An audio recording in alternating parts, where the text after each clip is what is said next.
தூத்துக்குடி அருகே சாயர்புரம் பகுதியில் பெண்ணை பாலியல் வன்கொடுமை செய்து அதை வீடியோ பதிவு செய்து மிரட்டல் விடுத்த வழக்கில் கணேஷ் ராஜ்குமார் என்பவருக்கு 2 ஆண்டுகள் சிறை தண்டனை மற்றும் 10,000 ரூபாய் அபராதம் விதித்து நீதிமன்றம் தீர்ப்பு வழங்கியது.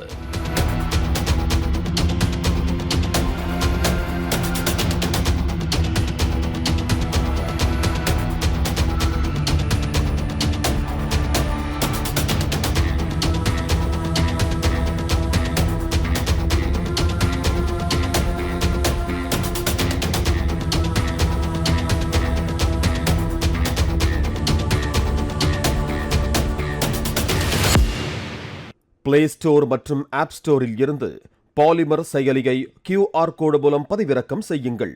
செய்திகளை உடனுக்குடன் பெறுங்கள்.